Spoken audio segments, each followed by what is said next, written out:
Hello, girls and boys. What would you do if the person with the power to take your daughter away made you feel safer than anyone ever had? Today's story starts with $1, a birthday cake, and a completely unexpected meeting that changed everything. The worst part wasn't the empty wallet. It was the way I stood in front of that display case for almost 4 minutes, doing the math I already knew the answer to. Like some part of my brain refused to accept that this was actually my life now. $1.12. That's what I had. I'd checked 3 times in the car. The bakery was called Bloom and Crumb, and it had no business being as beautiful as it was. Exposed brick walls, the smell of vanilla and browned butter hanging in the air like it lived there, little ceramic tags on each cake written in that perfect handwriting that makes you feel slightly inadequate just looking at it. I had walked past it 100 times in the 2 years since Ava and I moved to this neighborhood, always telling myself someday. Someday when things got better. Someday when I wasn't budgeting grocery runs down to the last dollar. Ava's birthday was tomorrow. She was turning 7. She had asked for exactly one thing: a cake with pink frosting and her name written on top. Not a toy, not a trip to the trampoline park, just a cake. Because she'd seen one through this exact window 3 months ago, and had grabbed my hand and said, "Mom, look, it has flowers that are made of sugar." And I had smiled and said, "Beautiful baby," and quietly walked us away. I told myself I was just looking, that I'd find something at the grocery store. A box mix, some store frosting. She wouldn't know the difference. She was 7. She would love anything I made, because she was Ava, and Ava was the kind of person who found something to love in everything. I was the one who would know the difference. The woman at the counter had her back to me, writing something in a notebook. The shop was quiet.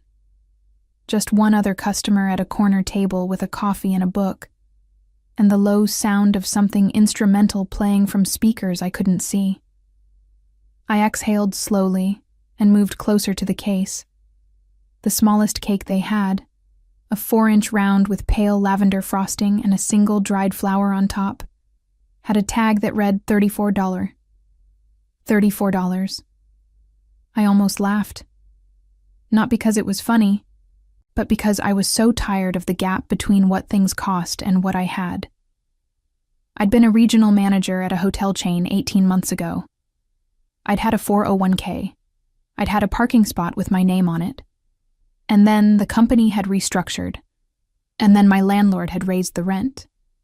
And then the babysitter I couldn't afford anymore had to go. And then the job I took to replace the job I lost turned out to be a company held together with good intentions and bad accounting. And then, well, then I was here, in a beautiful bakery with $1.12, trying not to cry in front of the shortbread cookies. That was when I heard the soft mechanical sound, the slight creak of a wheel on a hardwood floor. She came from the back hallway, maneuvering her wheelchair with the easy efficiency of someone who'd long since stopped thinking about it. Laptop bag on her lap, a to-go cup balanced on top of that, phone tucked between her ear and her shoulder. She was talking to someone, laughing quietly at something they said, and she nearly rolled right past me before something made her stop. Eye contact. Just for a second. Long enough. She had this way of looking at someone. Not at them, but into the moment they were standing in, that I wouldn't understand until later. At the time, I just felt oddly seen, which was uncomfortable, because I was a woman standing in a bakery she couldn't afford, 2 seconds away from losing it over a $34 cake. She didn't say anything. I didn't say anything. She finished her call, tucked her phone away, and moved toward the door.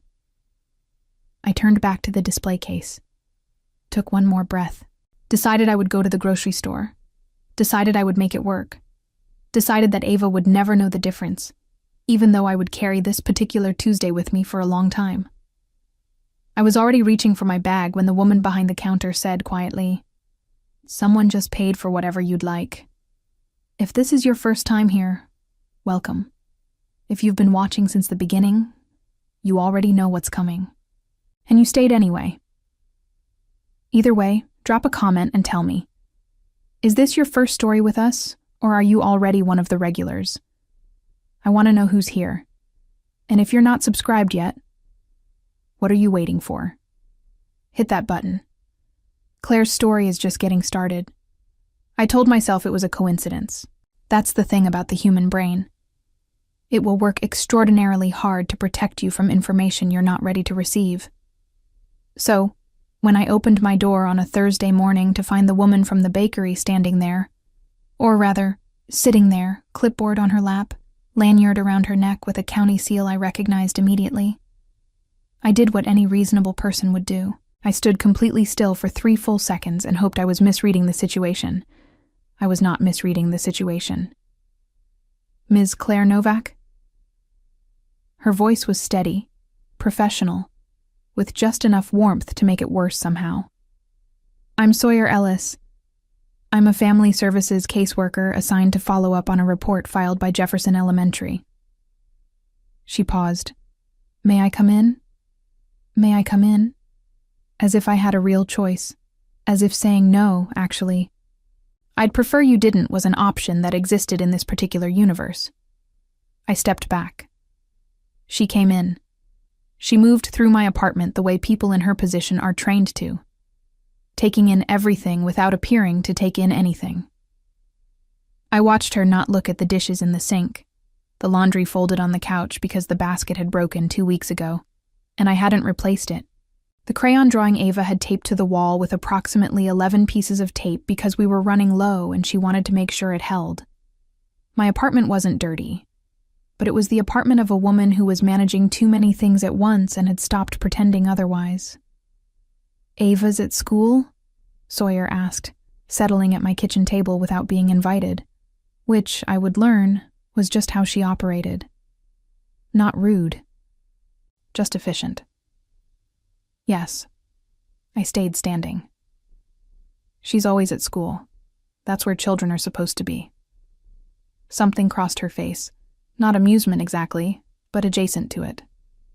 I know. I'm not here because anyone thinks you're a bad mother, Ms. Novak. Then why are you here? She opened the clipboard.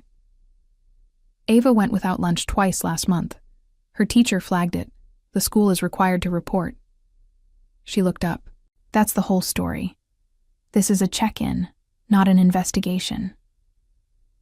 I wanted to say something sharp. I had about 14 sharp things ready to go, lined up like little soldiers. But there was something about the way she said that's the whole story. Like she was handing me something, not taking it, that made me hold them back. Instead, I sat down, across from her, and I looked at her properly for the first time since the bakery. She was younger than I'd first thought, early 30s maybe. Dark eyes that moved carefully and missed nothing. Her hands rested on the clipboard without gripping it, which I noticed because my own hands were doing the opposite under the table. She wasn't performing authority. She just had it, which was somehow more disarming than if she'd been cold. I had a rough month, I said finally. It cost me something to say it. I know, she said. Just that. Not I understand or that must be hard, or any of the other phrases that are technically kind and land like wet paper. Just, I know. We sat there for a moment in the particular silence of two people who have just acknowledged something real. She asked me questions after that.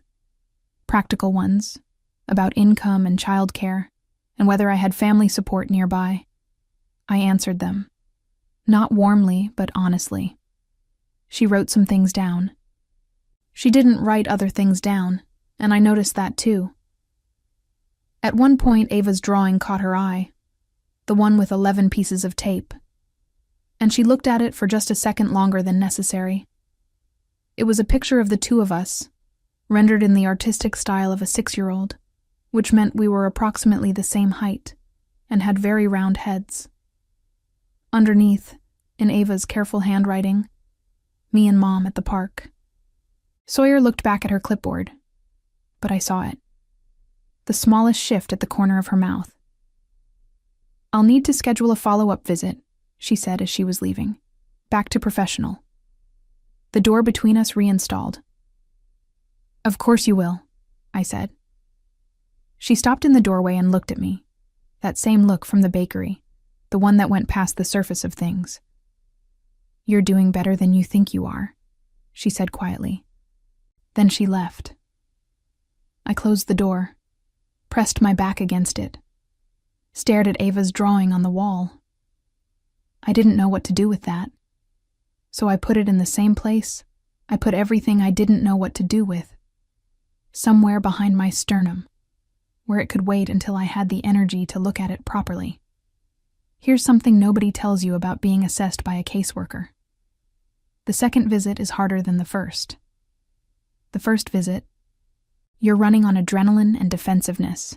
You're sharp, you're guarded, you're performing. I have everything under control with the commitment of someone whose livelihood depends on it. Which, in a way, mine did. The second visit, you already know her face. You already know how she holds her clipboard. You already know that she notices things without appearing to notice them. And that knowledge makes you hyper-aware of every corner of your apartment in a way that is exhausting before she even rings the bell. Sawyer arrived on a Tuesday, 10 in the morning.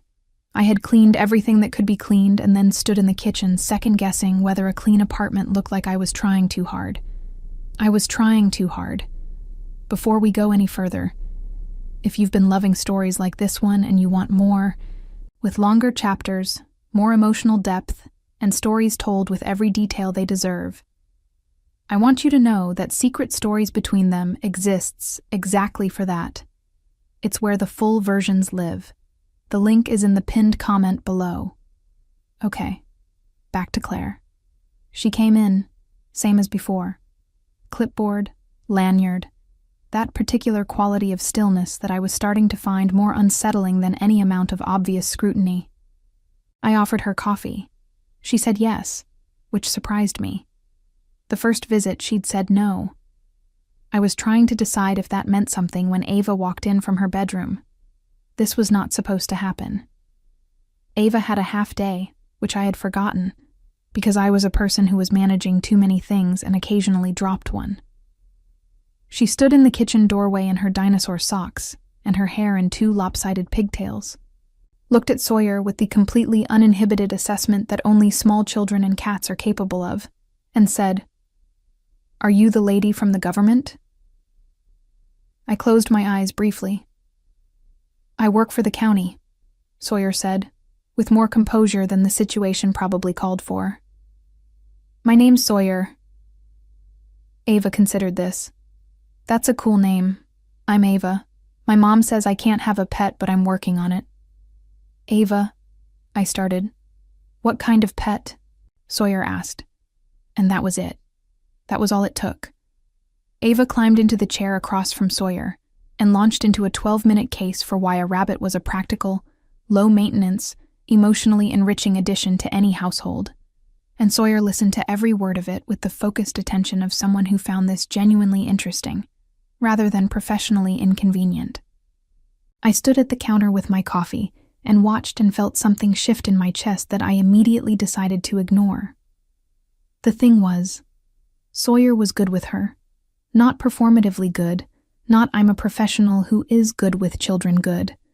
Just genuinely present in the way that some people are and most people aren't, especially with kids. She asked follow-up questions about the rabbit. She remembered Ava had mentioned a park in her drawing. She made Ava feel like the most interesting person in the room, which, to be fair, Ava usually was. It was deeply inconvenient. After Ava wandered back to her room, Sawyer and I sat at the table for the actual visit. She'd found a job assistance program through the county, she told me. Something with flexible hours and childcare subsidy that she thought might be worth looking into. She slid a printed sheet across the table. I took it without saying thank you, because my pride still had a few jagged edges left. "You don't have to act like I'm handing you a penalty," she said, not unkindly. "I'm not. You are. A little." I looked up. She held my gaze with that steady, unhurried patience that was either the most professional thing I'd ever seen or something else entirely. I couldn't tell yet. That was the problem.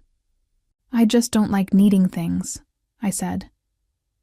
It came out more honest than I intended. Sawyer nodded slowly, like that made sense to her in a way that wasn't theoretical. I know the feeling, she said. There was a weight to it. Not drama, not performance, just someone recognizing something. I found myself wanting to ask what she meant. I didn't. She left 20 minutes later.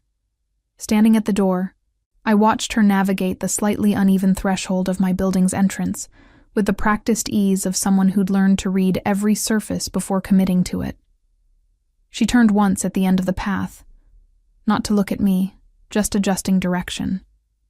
But I was still standing there, and I think she knew. I went back inside, picked up the printed sheet from the table, read it twice, then I called the number. Wednesday happened by accident. That's my official position, and I'm not changing it. Ava had declared, with the conviction of someone issuing a formal decree, that the birthday cake had been the best thing she had ever eaten in her entire life, and that she would like one again as soon as possible, which in Ava's timeline meant immediately. I had gotten a small advance from the job assistance program. I had a real interview scheduled for Friday, and I decided that a 4-inch cake split between the two of us was a reasonable, celebratory, completely justified expense. That was my story. I was committed to it.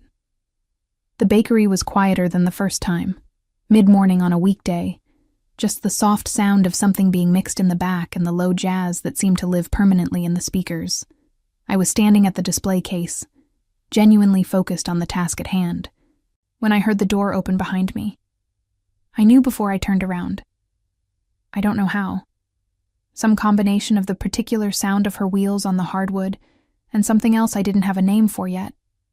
A shift in the air, maybe, which I recognize sounds ridiculous, but there it is. Sawyer stopped when she saw me. Just for a second.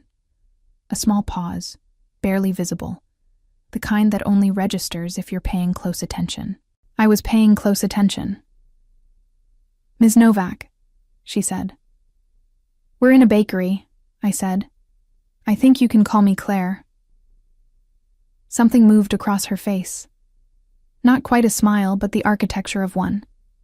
She moved to the counter, ordered her usual, black coffee, one of the small shortbread cookies in the shape of a star, and then, after a beat that felt longer than it probably was, turned slightly toward me. "How'd the interview prep go?" I blinked.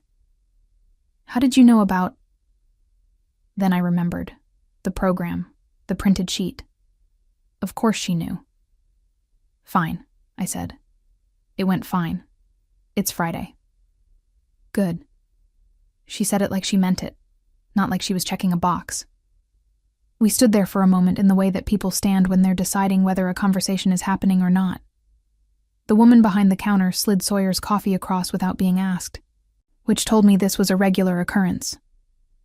Sawyer wrapped both hands around the cup, and I noticed, not for the first time, that her hands were careful and deliberate in everything they did, like she'd learned to be intentional about the things most people take for granted. "You come here often?"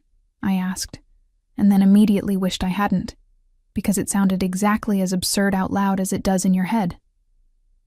But she laughed, a real one, short and warm, and said, "Every Wednesday.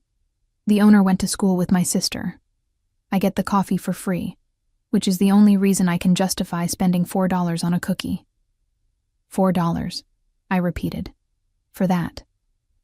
I looked at the star-shaped shortbread. It was approximately the size of my palm. It's a very good cookie. It better be. She held it out toward me, an offering. And I don't know why that particular gesture, small, casual, unremarkable by any objective measure, landed the way it did. Maybe because generosity without performance is rarer than it should be. Maybe because I was tired of being the person who only received things under the heading of assistance. Maybe because when she held out that cookie, she was just a person offering another person a bite of something good, with no clipboard, no county seal, no professional distance between us. I took it. It was, I had to admit, an excellent cookie. We talked for 23 minutes. I know because I checked the time when I walked in and again when I left, and I have thought about that gap more than I'd like to admit. We talked about the neighborhood. She'd lived 3 blocks away for 6 years. We talked about Ava's rabbit campaign, which she remembered in more detail than I expected. We talked about a book that was face down on the counter that neither of us had read, but both of us had been meaning to. We did not talk about casework or county programs or follow-up visits or anything that required her lanyard or my defensiveness. It was the first conversation I'd had in months where I forgot, temporarily, to be exhausted. Then her phone rang.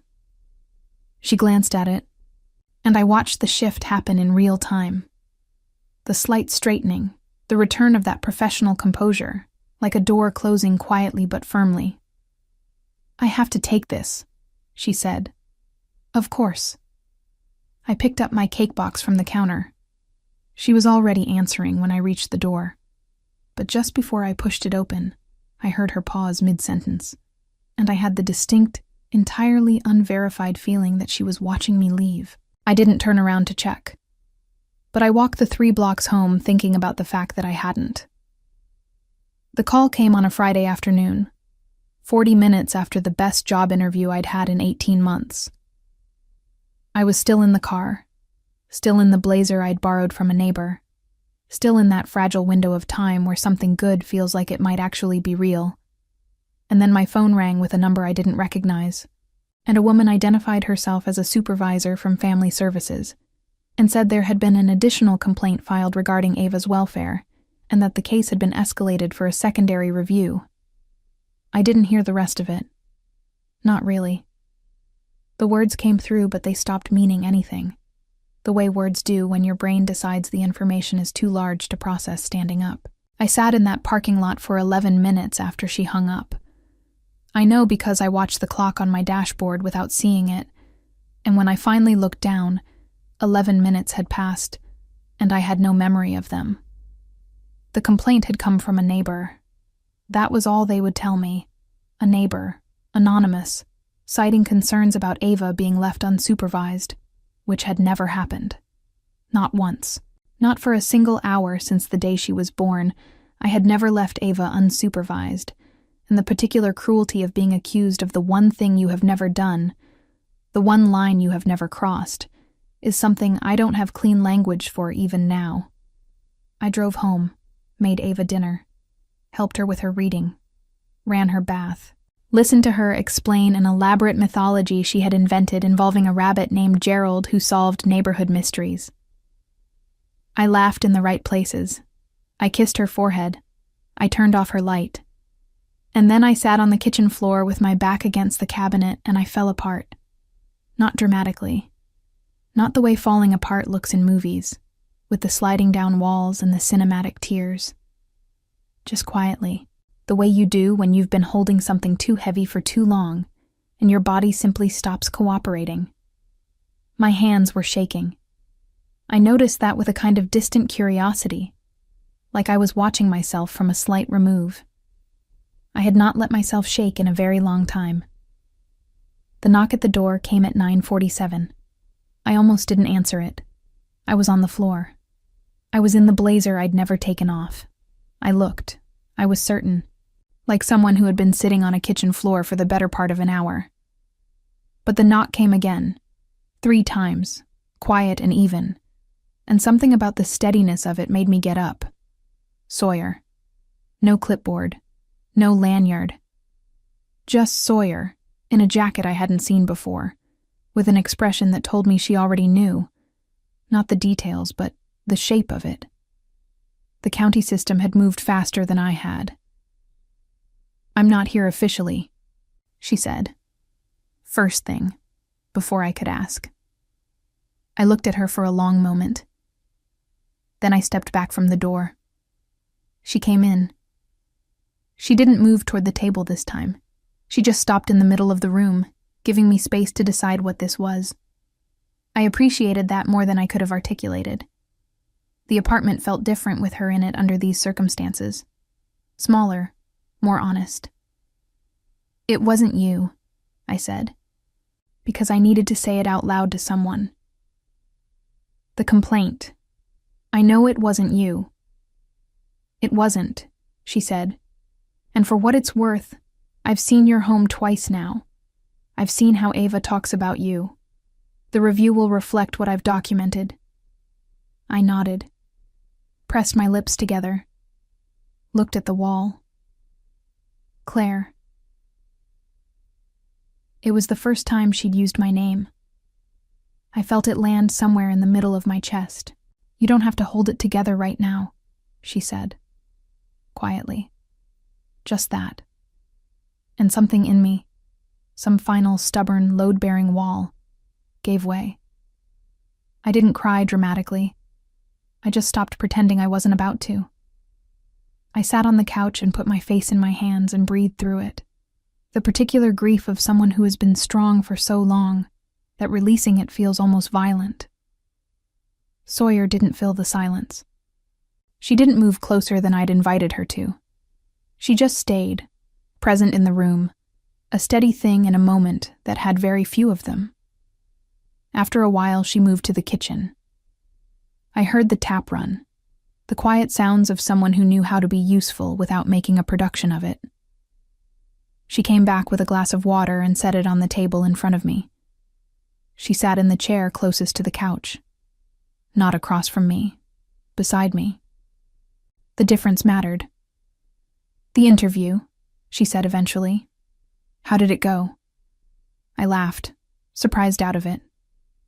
It went well, actually. Good, she said. And then, after a beat, hold on to that. We sat together for another hour. The conversation moved the way conversations do when the formal structure has been dropped. Slowly, then all at once, then slowly again. She told me she'd grown up in Portland, that she had a sister who was unreasonably good at baking, which was how she'd ended up a regular at Bloom & Crumb, that she'd been in her chair for 5 years, and that the first 2 had been the kind of hard that rearranges you at the cellular level. She said that last part without self-pity, just as information, offered carefully, like she knew exactly what she was doing with it. I understood. She was telling me she knew what it felt like to have the floor disappear. She was telling me she'd found it again. When she finally said she should go, I walked her to the door. We stood there for a moment in the narrow hallway, closer than we'd been before, and I was acutely aware of the specific quality of that closeness, the kind that isn't accidental, but hasn't been acknowledged yet. Thank you, I said, for coming.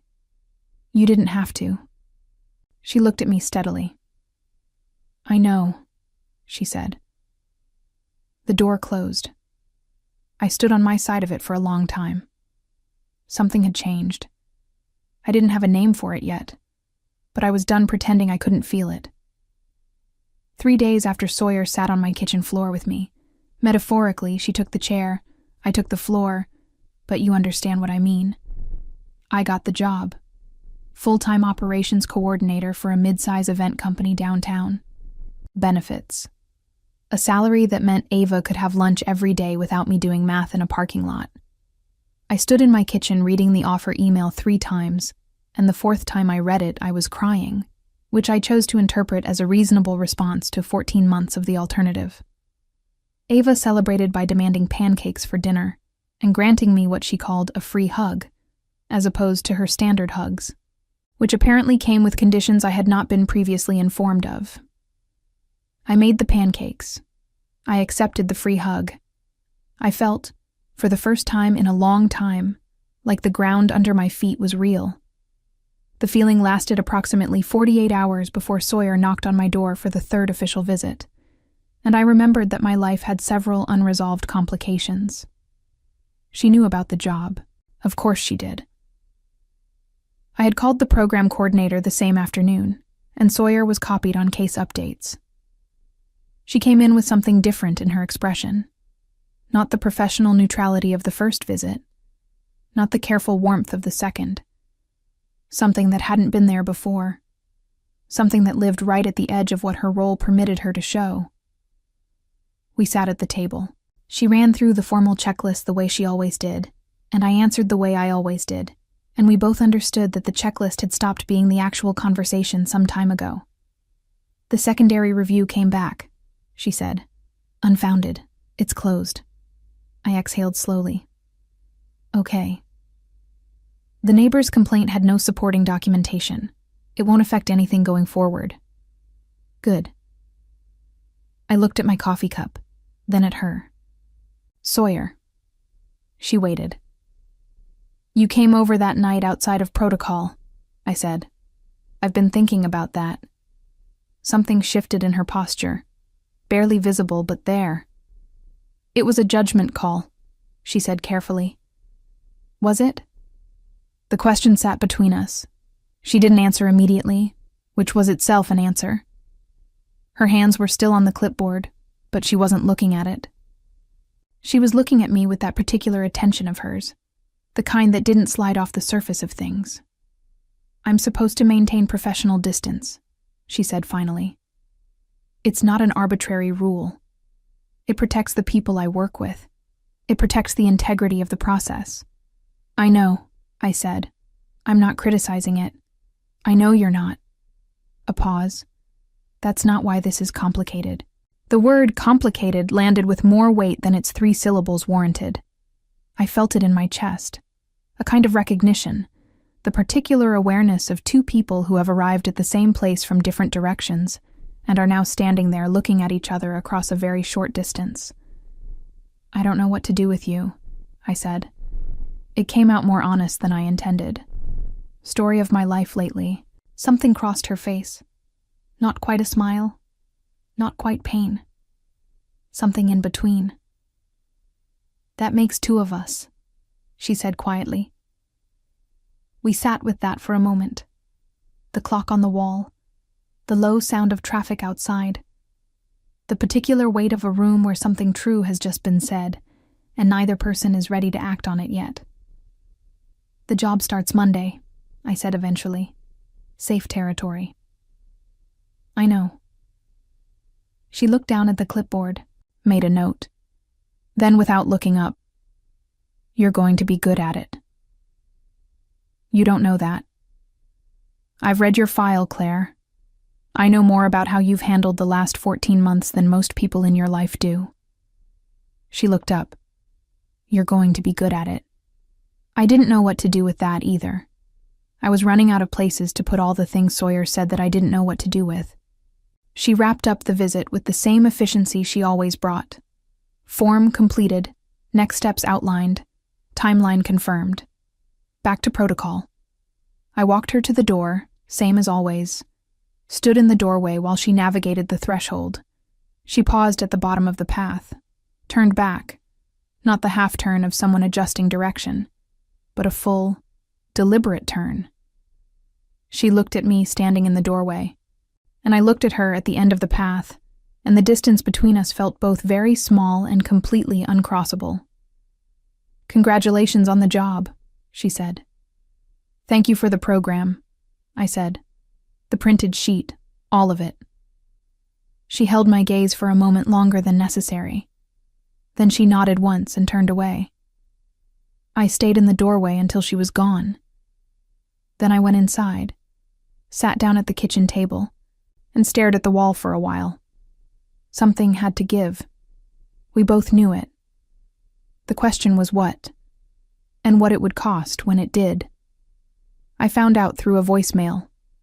Not from Sawyer, from the county office, a woman named Patricia with a brisk administrative voice who informed me that due to a reassignment of cases within the department, my file would be transferred to a new caseworker effective immediately, and that I would receive introductory contact from that person within 5 to 7 business days.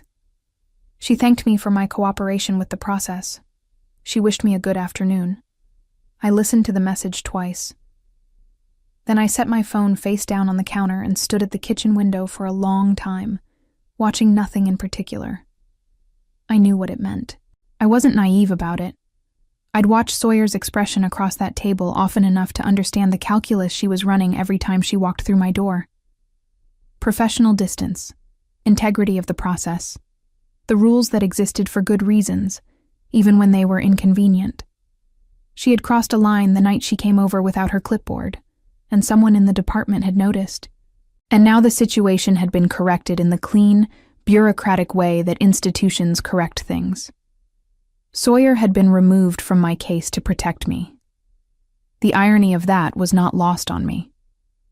Ava asked me at dinner why I was quiet. I told her I was tired. She accepted this with the easy grace of a child who trusts completely, which made me feel worse in a way I couldn't explain without getting into territory that was far above the pay grade of a 7-year-old's dinnertime conversation. That night, after Ava was asleep, I sat on the couch with my phone in my hand and her contact information on the screen. Not because I had a plan, but because I was a person who had spent 14 months making practical decisions, and I was very tired of being practical. I didn't call, but I sat there with my thumb over her name for long enough that it counted as something. Sawyer called me 4 days later, not from a county number, from her personal cell. I knew because it was a different number, and because she said, immediately, before anything else, "This isn't an official call." "I know," I said. Because I did. A pause, the kind that has weight in it. "You got the voicemail from Patricia. 5 to 7 business days," I said. She was very thorough. Something that might have been a quiet laugh. Then, "I should have told you myself. I'm sorry I didn't." "Why didn't you?" Another pause, longer. "Because I didn't know what to say after it." I closed my eyes. Outside, a car passed. The refrigerator hummed. Ava's nightlight cast its small glow under her bedroom door. "Sawyer?" I said. "Yeah." "What are we doing?"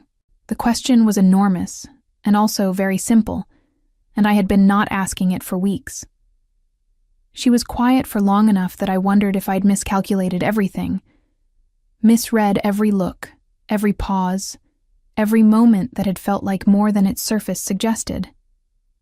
Then she said, "I don't know yet, but I know I'm not ready to stop figuring it out." Something in my chest loosened, just slightly, just enough. "The case transfer," I said. "Does that change anything?"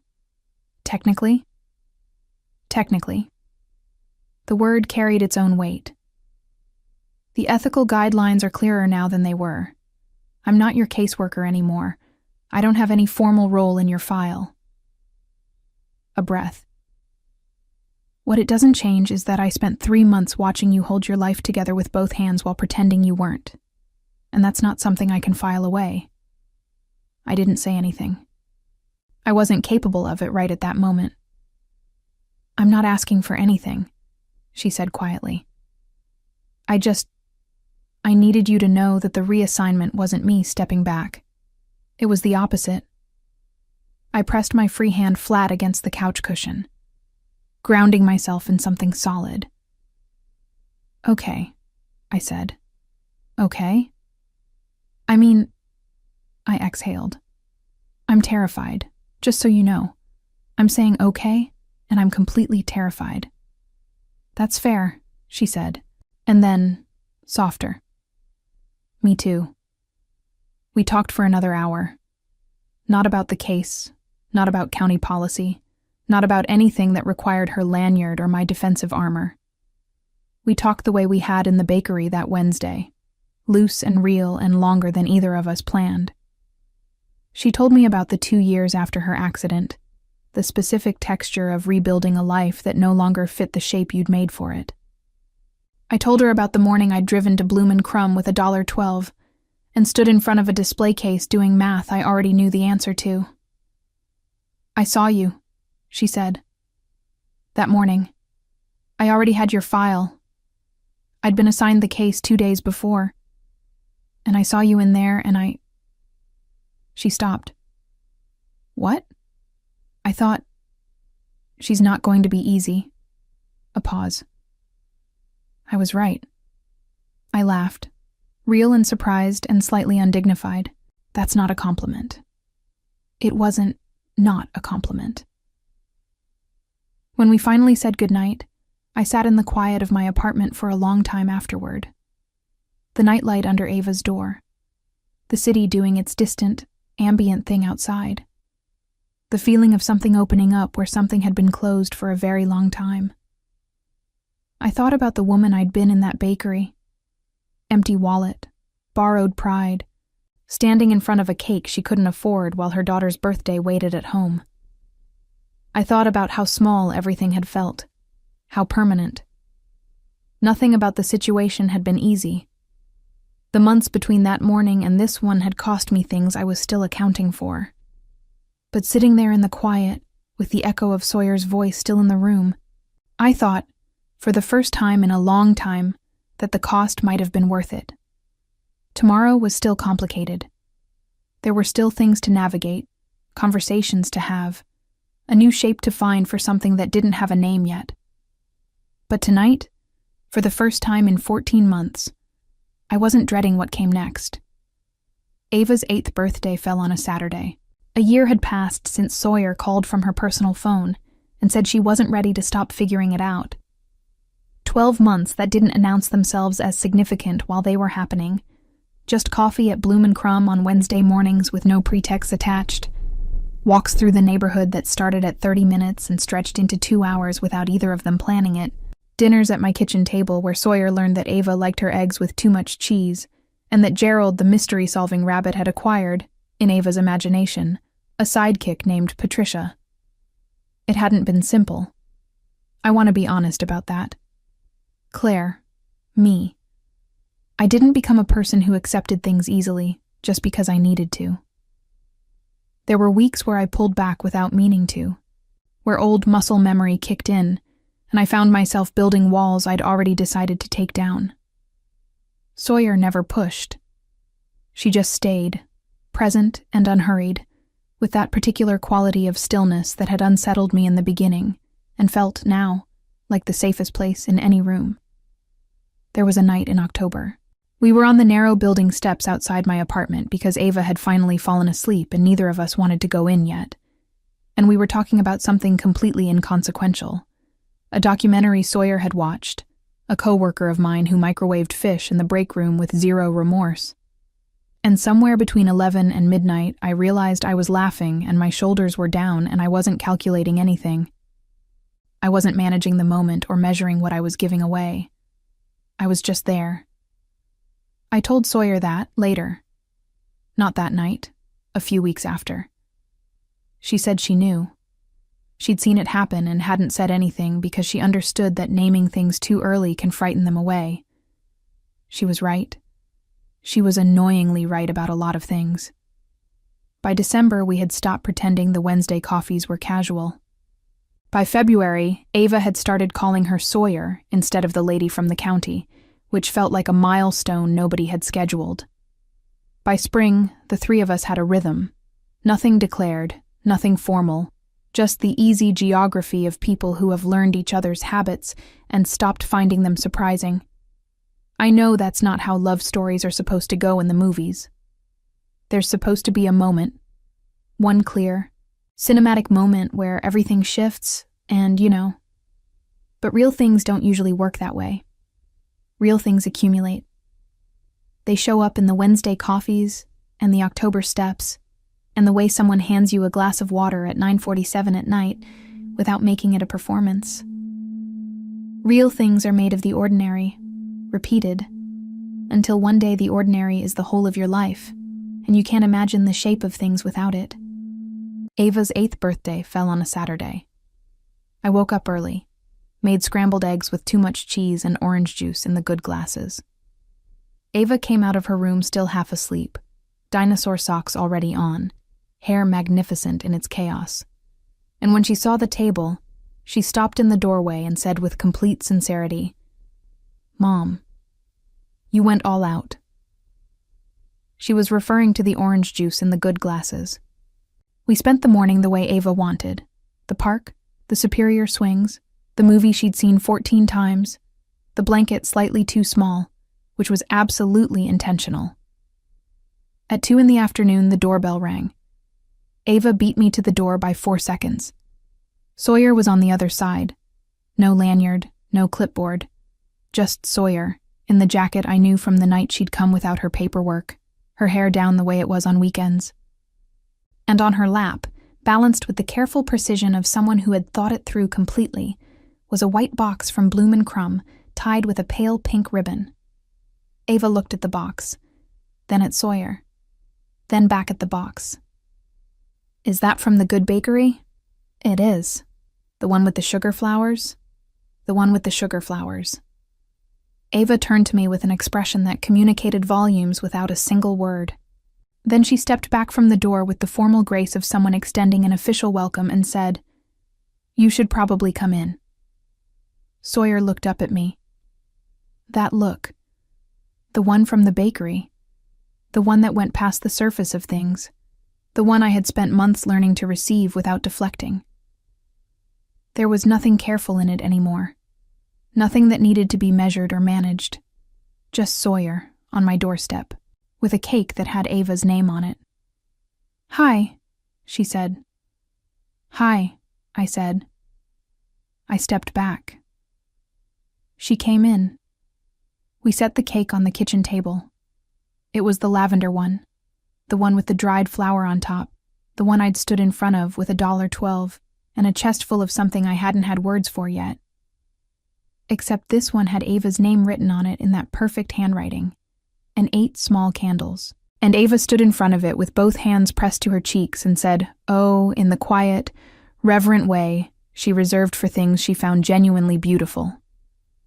We sang. Sawyer had a slightly off-key singing voice that she was completely unbothered by, which I had long since stopped finding surprising and started finding like one of my favorite things about her. Ava blew out all 8 candles in one breath and immediately asked if she could have the sugar flower before we cut the cake. I said yes. It was her birthday.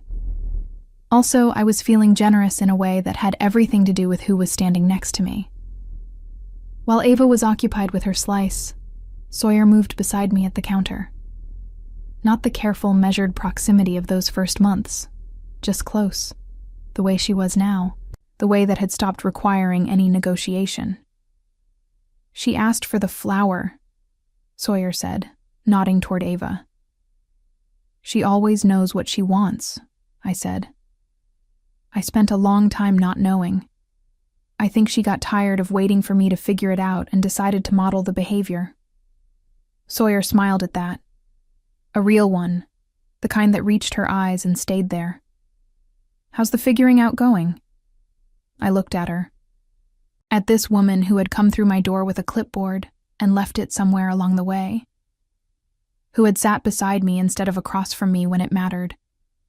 Who had called from her personal phone and stayed on the line for an hour and come back every Wednesday, and never once made me feel like needing things was the same as failing at them. Pretty well, I said. I think I've got the hang of it. She reached over and took my hand. Same as she had the first time. No announcement, no ceremony, just the quiet settling of her fingers over mine like something that had always belonged there. From the table, Ava said, mouth full of cake and completely unbothered by anything. This is the best birthday. Also, I think Sawyer should come to all my birthdays. Sawyer looked at me. I looked at her. Something passed between us that was too full to fit into words. A whole year of Wednesdays and October steps and glasses of water and pulled back walls and slow, patient, accumulated certainty. I think that can be arranged, Sawyer said. Ava accepted this with a satisfied nod and returned to her cake. I leaned slightly into Sawyer's shoulder. Just barely, just enough. She didn't move away. She never moved away. Outside, Portland did its gentle Saturday thing. Unhurried, ordinary, entirely indifferent to the fact that inside this kitchen, something that had started with $1.12 and a display case was exactly where it was supposed to be. The candles had burned down to nothing. The cake was half gone. Ava was already making her case for a second slice, citing her birthday, the superior quality of the frosting, and what she described as a general principle of fairness that she seemed to have invented on the spot. I was standing in my kitchen with Sawyer's hand in mine, watching my daughter negotiate with the confidence of someone who had never once doubted that the world would meet her where she was. I used to envy that about her. Now I was starting to understand it. You don't find the things that matter by looking for them in the right places. You find them on a Tuesday morning with empty pockets, standing in front of something beautiful you think you can't have. You find them in the gap between who you were and who you're still becoming. You find them when someone decides you're worth staying for, and you finally decide to believe them. That's Claire's story. All of it, from the $12 to the pink ribbon on a birthday cake. If you made it here, you already know what kind of stories live on this channel. Come back for the next one. And if you want more, longer, deeper, with every detail these characters deserve, Secret Stories Between Them is waiting. The link is in the pinned comment. See you in the next one.